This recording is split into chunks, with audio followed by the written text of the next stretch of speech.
কাজের সময় যদি মেয়েটা সমস্যা করে তাহলে তো মেজাজটা যা ধরে না। সমস্যা তো হবেই। এই যে মাসের মধ্যে 20 দিনে থাকেন কাজ নিয়ে বাহিরে, ভাবিকে একটু সময় দেন, ভাবিকে একটু ঠিকঠাক মতো সময় দিলে তো সবকিছু ঠিকঠাক থাকে। ভাবিকে শুরুতে বহু সময় দেওয়া হয়েছে, এখন টাকা পয়সা ইনকামের সময়, ব্যবসা বাণিজ্য করার সময় ভাগে ভাগে যে সময় দিচ্ছি তাতেই আমরা খুশি।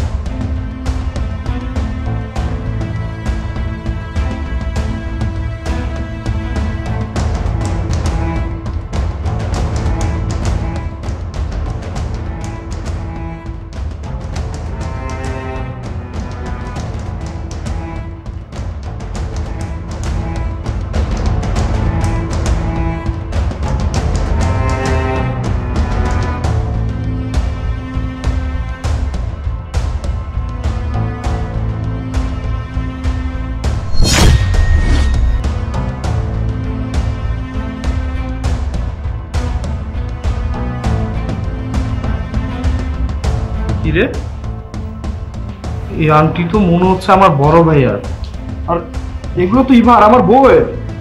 তোর কাছে কিভাবে আসলো? বুঝছি, তোর বলতে হবে না, আমার যা বুঝার বুঝে হয়ে গেছে। ভাইয়া, ভাবি, ইভা এখানে আসো তো।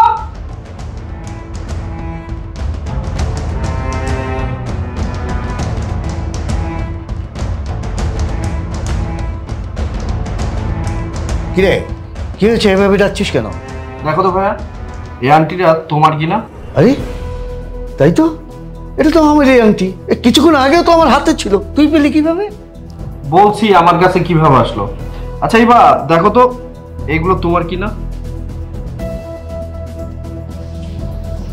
আরে হ্যাঁ, এগুলো তো আমার। তোমার কাছে কি করে গেল? কিভাবে পেলাম? এই ছোট লোকের বাচ্চাটা এইগুলো চুরি করে এখান থেকে ভেঙে যাচ্ছিল, আমি নিজ হাতে ধরেছি। কি রে শুভ, তুই আমাদের বাসায় এতদিন ধরে কাজ করছিস, আমাদের বিশ্বস্ত লোক তুই, তুই এই কাজটা করবি আমরা জীবনে ভাবিনি। হ সাহেব, আমি এগুলো চুরি করছি, কিন্তু আমি ইচ্ছাকৃতভাবে চুরি করি নাই। আপনারা জানেন না, আজকে 1 সপ্তাহ যাবত আমার মায়ের হাসপাতালে ভর্তি। আমার মার চিকিৎসার খরচ চালাতে পারতাছি না আমি। আপনাকে বাড়িতে কাজ করি, আপনারা কয় টাকা দেন আমারে? সর্বোচ্চ 5 থেকে 6 হাজার টাকা। এই টাকা দিয়ে কি আমার মার কোনো চিকিৎসা হয় না? তাই আমি আজকে ইচ্ছা করে আপনাদের এই গয়নাপাতি চুরি করছি। এডি বেচটা আমি আমার মার চিকিৎসা চালামু, তার জন্য আমি চোর। দেন আপনাকে যে শাস্তি দেওয়ার আমারে দেন। শাস্তিটা আমি অবশ্যই দিব। তুই চোর এটাই বড় কথা, কি কারণে চুরি করেছিস এটা আমার দেখার বিষয় না। আমি এক্ষুনি তোকে থানায় নিয়ে যাব। চল, থানায় নিয়ে গেলে তখন মজা পাবি। চল। এই দাঁড়া দাঁড়া, ওকে থানায় নিস না। ওর মা খুব অসুস্থ, এ কারণে হয়তো ওর মাথা ঠিক নেই, ও হয়তো ভুল করে চুরি করে ফেলেছে। আচ্ছা, তুই তো এক কাজ করতে পারতি, তুই চুরি না করে আমাদেরকে আগে বলতি যে তোর মা খুব অসুস্থ, টাকা লাগবে, আমরা টাকা দিতাম, আর যদি না দিতাম তখন এটা করতি।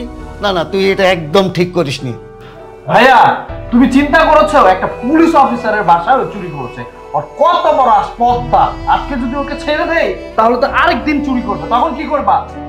ও তো আমাদের পরিবারেরই একজন লোক, এটা না হয় ভুল করেই ফেলেছে। শোন, এনে তুই এই টাকাটা নিয়ে যা, নিয়ে গিয়ে তোর মায়ের চিকিৎসা করাবি।